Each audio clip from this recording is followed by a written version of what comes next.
U-boat.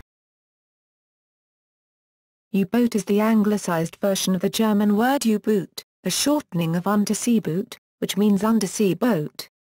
While the German term refers to any submarine, the English one refers specifically to military submarines operated by Germany, particularly in World War I and World War II. Although at times they were efficient fleet weapons against enemy naval warships, they were most effectively used in an economic warfare role, enforcing a naval blockade against enemy shipping. The primary targets of the U-boat campaigns in both wars were the merchant convoys bringing supplies from Canada, the British Empire and the United States to the islands of the United Kingdom and to the Soviet Union and the Allied countries in the Mediterranean. Austro-Hungarian submarines of World War I were also known as U-boats. Pre-war. The first submarine built in Germany was the three-man submarine Brandtorcher, which sank to the bottom of Kiel harbor during its first test dive. The vessel was designed in 1850 by the inventor and engineer Wilhelm Bauer and built by SCHWEFFEL and Holt in Kiel for the Imperial German Navy. Brandtorcher was later rediscovered during dredging operations in 1887, and subsequently raised 16 years later and placed in a museum in Germany, where it remains today. This was followed in 1890 by WW1 and WW2, built to a Nordenfeldt design. In 1903, Germany Orff Dockyard in Kiel completed Germany's first fully functional submarine, Forel, which was sold to Russia during the Russo-Japanese War in April 1904. The SMU-1 was a completely redesigned Karp-class submarine and only one was built. It was commissioned by the Imperial German Navy on December 14, 1906. It had a double hull, was powered by a Korting kerosene engine and was armed with a single torpedo tube. The 50% larger SMU-2 had two torpedo tubes. A diesel engine was not installed in a German Navy boat until the U-19 class of 1912-13. At the start of World War I, Germany had 48 submarines of 13 classes in service or under construction. During the First World War the SMU-1 was used for training and was retired in 1919. It is currently on display at the Deutsches Museum in Munich. World War I. At the start of World War I, Germany had 29 U-boats. In the first 10 weeks, 5 British cruisers had been lost to them. On September 5, 1914, HMS Pathfinder was sunk by SMU-21, the first ship to have been sunk by a submarine using a self-propelled torpedo.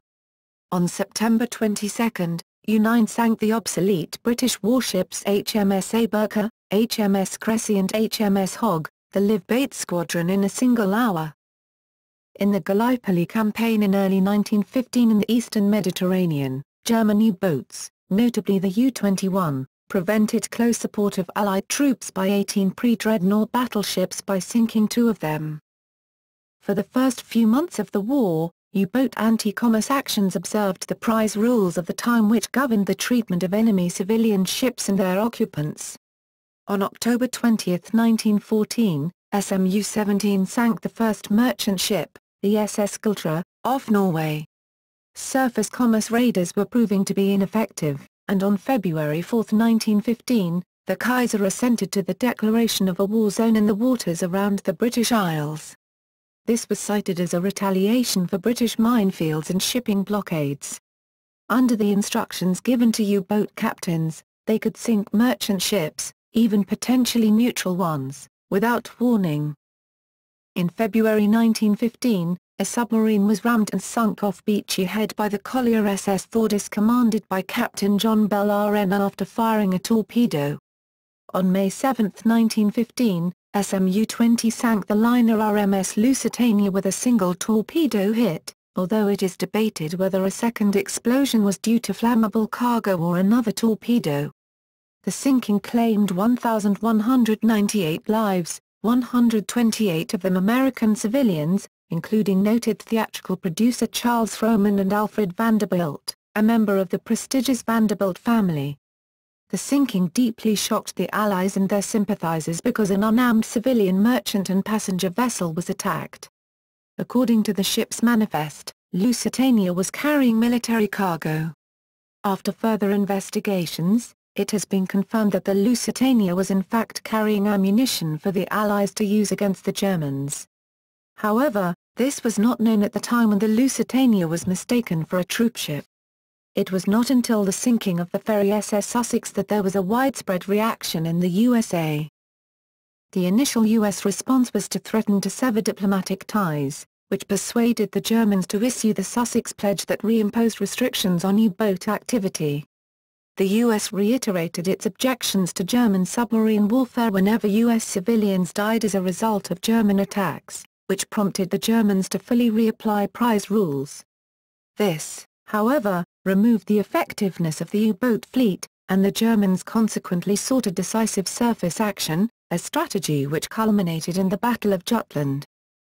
Although the Germans claimed victory at Jutland, the British Grand Fleet remained in control at sea. It was necessary to return to effective anti-commerce warfare by U-boats. Vice Admiral Reinhard Scheer, Commander-in-Chief of the High Seas Fleet, pressed for all-out U-boat war, convinced that a high rate of shipping losses would force Britain to seek an early peace before the United States could react effectively. The renewed German campaign was effective, sinking 1.4 million tons of shipping between October 1916 and January 1917. Despite this, the political situation demanded even greater pressure, and on January 31, 1917, Germany announced that its U-boats would engage in unrestricted submarine warfare beginning February 1. On March 17, German submarines sank 3 American merchant vessels, and the U.S. declared war on Germany in April 1917. Unrestricted submarine warfare in the spring of 1917 was initially very successful, sinking a major part of Britain-bound shipping. Nevertheless, with the introduction of escorted convoys, shipping losses declined, and in the end the German strategy failed to destroy sufficient Allied shipping. An armistice became effective on November 11, 1918, and all surviving German submarines were surrendered. Of the 360 submarines that had been built, 178 were lost, but more than 11 million tons of shipping had been destroyed. Classes. Courting kerosene-powered boats. Type U1, Type U2, Type U3, Type U5, Type U9, Type U13, Type U16, Type U17, Type U1, Type U2, Type U3, Type U5, Type U9, Type U13, Type U16, Type U17, Mittel UMAN diesel boats. Type U19, Type U23, Type U27, Type U31, Type U43, Type U51, Type U57, Type U63, Type U66, Type Mittel U, Type U19, Type U23, Type U27, Type U31, Type U43, Type U51, Type U57, Type U63, Type U66, Type Mittel U, U-cruisers and merchant U-boats. Type U-139, Type U-142, Type U-151, Type UD-1, Type U-139, Type U-142, Type U-151, Type UD-1, UB coastal torpedo attack boats. Type UBI, Type UB2, Type UB3, Type UF, Type UG, Type UBI, Type UB2, Type UB3, Type UF, Type UG, UC coastal mine layers. Type UCI, Type UC2, Type UC3, Type UCI, Type UC2, Type UC3, UE ocean mine layers. Type UEI, Type UE2, Type UEI, Type UE2. Surrender of the fleet. Under the terms of the armistice, all U-boats were to immediately surrender. Those in home waters sailed to the British submarine base at Harwich. The entire process was done quickly and in the main without difficulty, after which the vessels were studied, scrapped, or given to Allied navies. Stephen Kinghall wrote a detailed eyewitness account of the surrender. Interwar. At the end of World War I, as part of the Paris Peace Conference, 1919, The Treaty of Versailles restricted the total tonnage of the German surface fleet. The treaty also restricted the independent tonnage of ships and forbade the construction of submarines. However, a submarine design office was set up in the Netherlands and a torpedo research program was started in Sweden. Before the start of World War II, Germany started building U-boats and training crews, labeling these activities as research, or concealing them using other covers. When this became known, the Anglo-German naval agreement limited Germany to parity with Britain in submarines. When World War II started, Germany already had 65 U-boats, with 21 of those at sea, ready for war. World War II. During World War II, U-boat warfare was the major component of the Battle of the Atlantic, which lasted the duration of the war. Germany had the largest submarine fleet in World War II, since the Treaty of Versailles had limited the surface navy of Germany to 6 battleships, of less than 10,000 tons each, 6 cruisers and 12 destroyers. Prime Minister Winston Churchill wrote, "The only thing that really frightened me during the war was the U-boat peril." In the early stages of the war, the U-boats were extremely effective in destroying Allied shipping, initially in the mid-Atlantic, where there was a large gap in air cover. There was an extensive trade in war supplies and food across the Atlantic, which was critical for Britain's survival. This continuous action became known as the Battle of the Atlantic, as the British developed technical defences such as ASDIC and radar, and the German U-boats responded by hunting in what were called wolf packs, where multiple submarines would stay close together, making it easier for them to sink a specific target. Later, when the United States entered the war, the U-boats ranged from the Atlantic coast of the United States and Canada to the Gulf of Mexico, and from the Arctic to the west and southern African coasts and even as far east as Penang. The U.S. military engaged in various tactics against German incursions in the Americas. These included military surveillance of foreign nations in Latin America, particularly in the Caribbean, in order to deter any local governments from supplying German U-boats.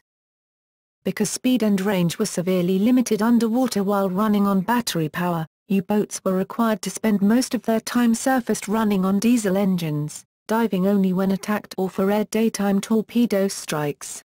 The more ship-like hull design reflects the fact that these were primarily surface vessels which had the ability to submerge when necessary.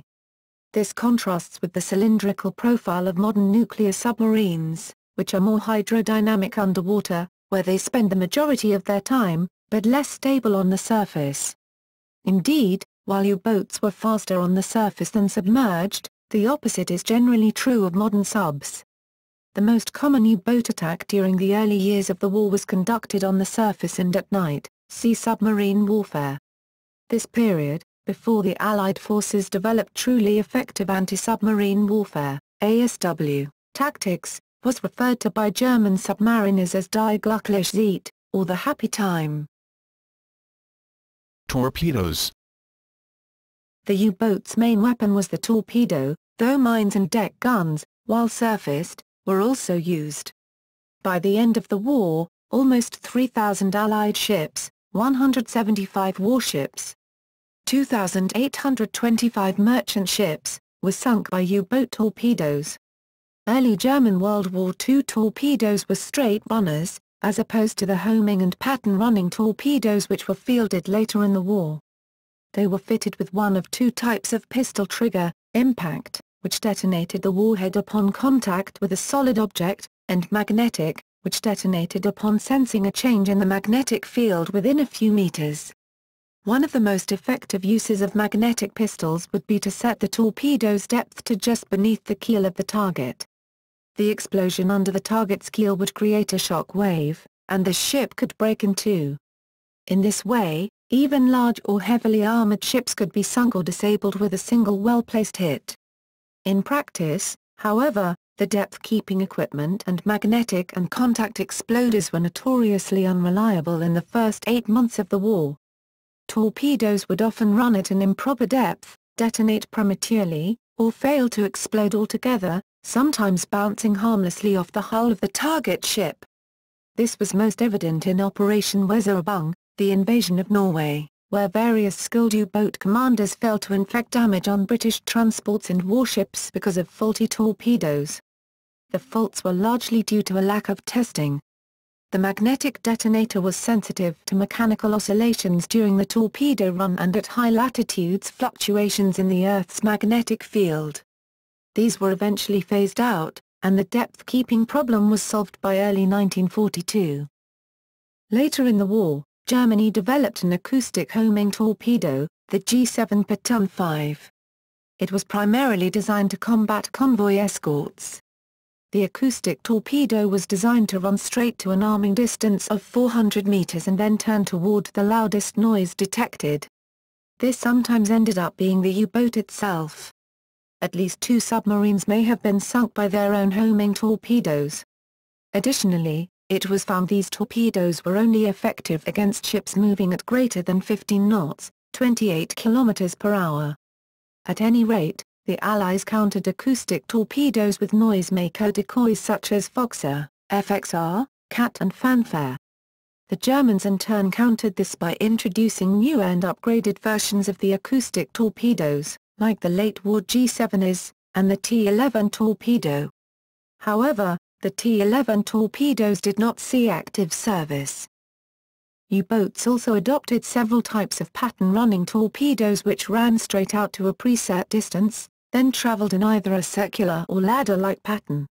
When fired at a convoy, this increased the probability of a hit if the weapon missed its primary target. U-boat developments. During World War II, the Kriegsmarine produced many different types of U-boats as technology evolved. Most notable are Type 7, known as the workhorse of the fleet, which was by far the most produced type.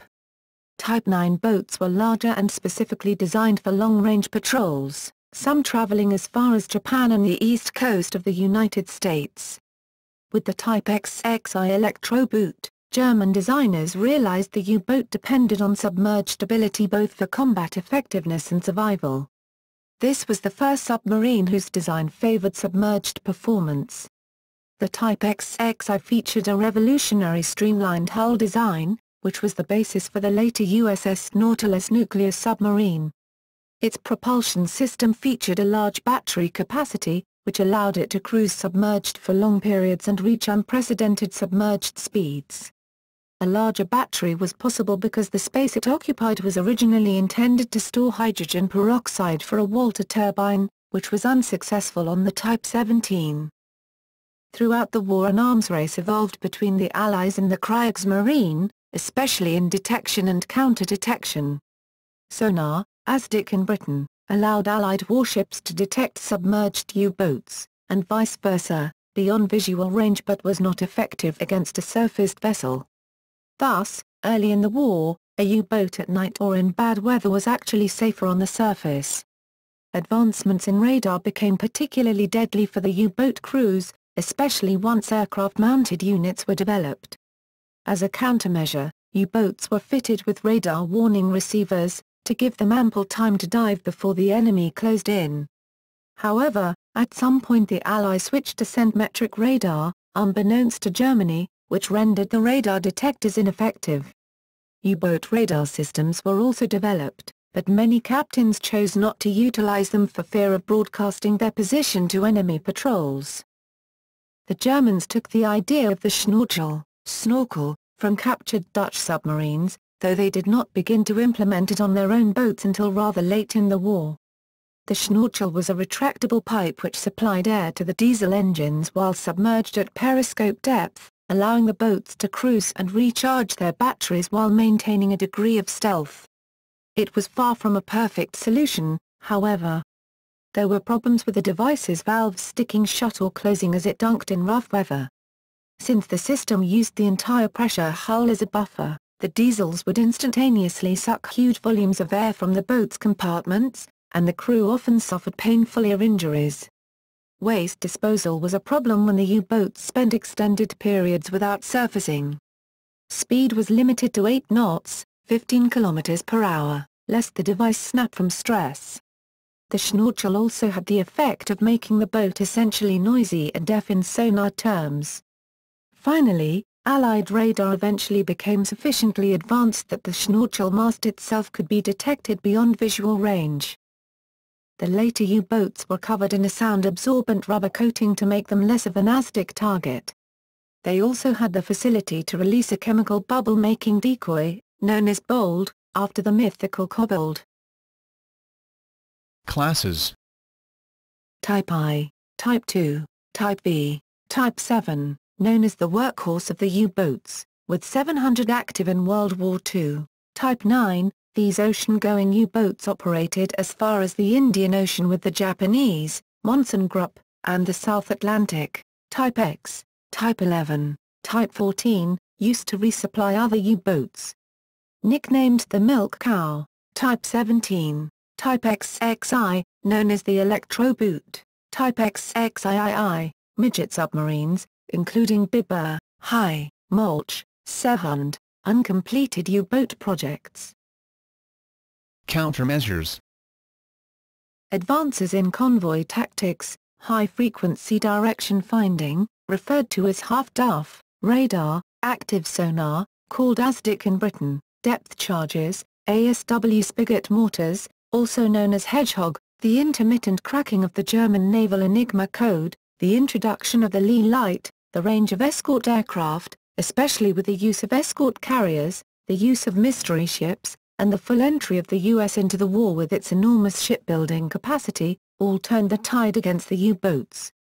In the end, the U-boat fleet suffered extremely heavy casualties, losing 793 U-boats and about 28,000 submariners, a 75% casualty rate, the highest of all German forces during the war.